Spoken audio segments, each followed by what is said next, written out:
کربلا کے اندر ہدایت کا وہ توبہ ہے، انابے یعنی پلٹنا، پلٹ آؤ، جو ہو گیا وہ ہو گیا، پلٹ آؤ۔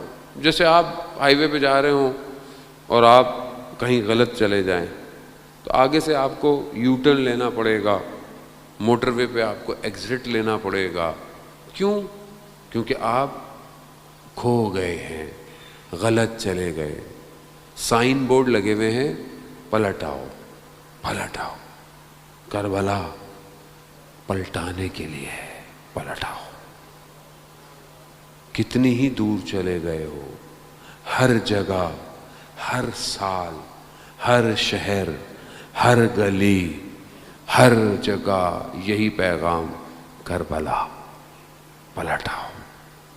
یہ پلٹنا نہیں ہے۔ اتنے 100 سال گزرنے کے بعد پوری دنیا کے اندر مجلس ہو رہی ہے، یہ کیا ہے؟ پلٹ آؤ، آنے دو۔ جتنا دور جاؤ گے، جتنا تیز جاؤ گے، اتنی دیر لگے گی۔ بہتر ہے ابھی راضی ہو جاؤ۔ توبہ یہی ہے عزیزان محترم۔ آپ جوان ہیں ماشاءاللہ، جو جوانی میں توبہ کرتا ہے نا، اس کا مزہ ہی کچھ اور ہے۔ ترک لذت میں جو لذت ہے نا، وہ حاصل لذت میں نہیں ہے۔ شاید آپ سمجھ جائیں، یعنی کوئی لذت مل رہی ہے، لذت چھوڑ دو۔ کیوں چھوڑ دو؟ اس کے لیے چھوڑا ہوں۔ کیا لذت ہوگی؟ یہی تو خوبی ہے عزیزان محترم۔ مل رہا ہے؟ نہیں، تیری خاطر، تیری خاطر پروردگار، تیری خاطر۔ رجب علی خیاط، گھر میں نامحرم گناہ موجود، کہاں میں دروازہ بند کر کے آتا ہوں۔ جانے لگے، دروازے کھڑے کھڑے خدا سے فیصلہ کر لیا، سودا کر لیا، لین دین کر لی۔ کہا پروردگار تیری خاطر دروازہ کھول کے باہر جا رہا ہوں، تو میری خاطر کیا کرے گا؟ کھولا، باہر گئے، خدا نے عالم برزخ کھول دیا۔ کر کے دیکھیں زندگی میں، وہ جب تک کریں گے نہیں تجربہ نہیں کر سکتے۔ نامحرم نظر آئے، آنکھیں جھکا لیں، کوئی نہیں دیکھ رہا، نہیں دیکھ رہا، خدا تو دیکھ رہا ہے۔ خدا تیری خاطر، یہی توبہ ہے۔ روز سونے سے پہلے توبہ کرے۔ وہ نہیں پتہ انسان سے کب کون سی غلطی ہوئی ہو، پتہ نہیں، مر سوئیں روح واپس بھی آئے گی کہ نہیں آئے گی بدن میں۔ توبہ کر کے سوئیں، وضو کر کے سوئیں۔ ایک عالم دین کہتے ہیں کہ ہم سب وضو میں تھے، ہمیں کچھ کرنا تھا، تو انہوں نے کہا کہ باقیوں کو ضرورت نہیں ہے وضو کی سوائے ایک کے۔ وہ خود شخص کہتا ہے میں سمجھ گیا یہ مجھے کہہ رہے ہیں۔ کیوں؟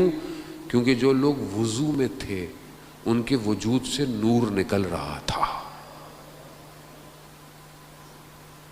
با وضو رہیں ہر وقت، کیا پرابلم ہے؟ کتنی دیر لگتی وضو کرنے میں؟ وضو کر، ہر وقت وضو میں رہیں۔ اولیاء خدا، یہ ان کے سٹیپ میں سے ایک سٹیپ ہے کہ ہر وقت وضو میں رہو۔ وضو اٹھا جاؤ، وضو کر لو۔ کیا مادی فائدے بھی ہوتے ہیں، رزق میں بھی اضافہ ہوتا ہے، اور مانوی فائدے بھی ہوتے ہیں۔ اور جب آپ وضو میں ہوں گے تو آپ منہ سے کچھ بولتے وقت شرم کریں گے۔ آپ دیکھتے ہوئے، آپ وضو میں ہوں، نماز پڑھنے جا رہا ہوں، نہیں دکھاؤ بھائی، نہیں ابھی میں وضو میں ہوں، ہے نا ایسا؟ تو ہر وقت وضو میں رہو، نہیں دیکھو گے کچھ، پھر میں وضو میں ہوں۔ کتنا آسان دین ہے، کتنا مشکل کر دیا ہے مولویوں نے۔ صلوات بھیج دے محمد والے صلی اللہ علیہ محمد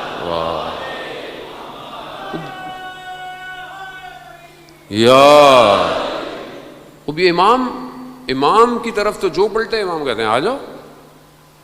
امام نے کبھی کسی کو نہیں بولا کہ امام نہیں، جو بھی آنا چاہا امام کی خدمت میں امام نے بلا دیا۔ کئی جوانوں کے واقعات ہیں، اپنی زندگی میں توبہ کی، خود امام نے وقت آ کر ان کو ہدایت دی، خود امام نے ان کو راستہ دکھایا، خود امام نے ان کو قبول کیا۔ کتنے اور ایسے واقعات ہیں کہ شخص نے اپنی زندگی میں توبہ کی، استغفار کی، اور خدا۔ ملا حسین کلی ہمدانی کے واقعہ ہے، نجف اشرف میں ایک شخص تھا، اتنا شریر شخص تھا کہ لوگ اسے دیکھ کر بھاگ جاتے تھے، اتنا تنگ کرتا تھا لوگوں کو، اذیت کرتا، تکلیف۔ اس کا نام ہی عبد فرار تھا، یعنی جو بھی اس کو دیکھتا تھا بھاگ جاتا تھا، فرار کرتا تھا۔ ایک دن حرم کے صحن میں ملا حسین کلی ہمدانی کے سامنے آ گیا۔ جیسے سامنے آیا ملا حسین کلی ہمدانی، میں ان کی زندگی کے بارے میں کچھ پڑھ رہا تھا، ویسے تو شاید میں نے کل آپ کو بتایا، اب یہاں 3 مجلسیں ہوتی ہیں، یہ بھی یاد نہیں رہتا۔ اب آپ بولے مولانا یہ تو آپ کی ذمہ داری ہے، یاد تو رکھا کریں۔ بہرحال میں بھی انسان ہوں، اب بہرحال کوشش تو کرتا ہوں کہ ریپیٹ نہ کروں کوئی بات، لیکن پھر بھی ہے، اب یہاں کہا وہاں کہا، لیکن بہرحال ملا حسین کلی ہمدانی اپنے زمانے کے، جسے میں نے کل آپ کو بتایا تھا کہ اولیاء خدا کریٹ کیے ہیں، اسٹوڈنٹ نہیں، اولیاء خدا۔ ان کا نفس اتنا اسٹرانگ تھا کہ یہ کسی کو بھی فوراً تبدیل کر دیتے تھے۔ بڑے بڑی جگہوں پہ ان کا واقعہ ہے، ان کے شاگرد کہتے ہیں کہ ہم پیدل جا رہے تھے نجف سے کربلا، شب جمعہ ہے، زیارت پہ اکثر اولیاء شب جمعہ پیدل جاتے تھے کربلا، جا رہے تھے تو رستے میں قہوہ خانہ تھا۔ قہوہ خانہ یعنی چائے پینے کی جگہ، اور یہ وہ زمانے میں، تو وہ زمانے میں ایسی تھا، یہ جیسے لاؤبالے شخص بیٹھے ہوئے ہیں، اپنے زبان میں گفتگو، گانے وانے، اس طرح کی چیزیں۔ اب یہ عالم دین یہ وہاں سے گزرے تو انہوں نے اپنے شاگردوں سے بولا کہ جاؤ ان کو ہدایت کر کے آؤ۔ اب شاگرد ایک دوسرے کی شکل دیکھیں، ان کے کون جا کے ان سے زبان میں لائے، یہ تو اصل نہ کوئی دین رکھتے ہیں نہ کچھ رکھتے ہیں۔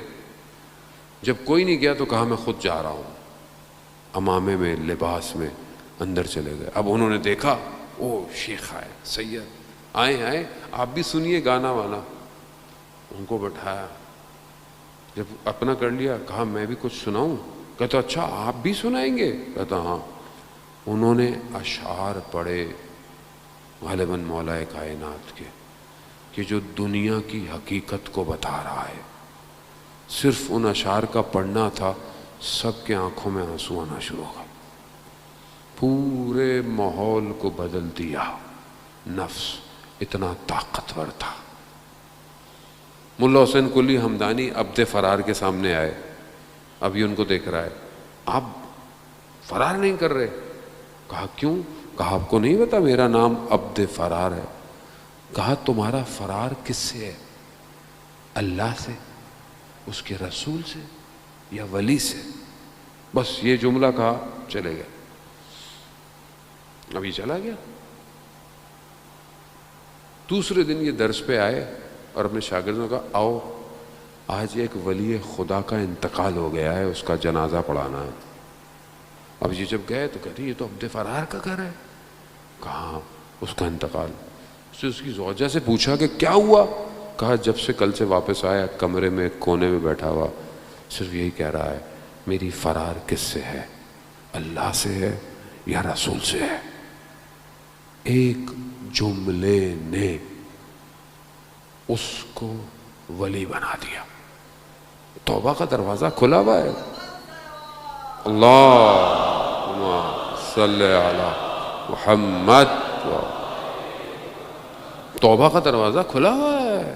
ہم مجلس میں آتے ہیں، خدا ہمیں توفیق دے رہا ہے، جانے محترم خدا ہمیں دے رہا ہے، آؤ میں نے کھولا ہوا ہے دروازہ، میں نے تم لوگوں کی ہدایت کے لیے تو اپنے ولیوں کو بھیجا ہے۔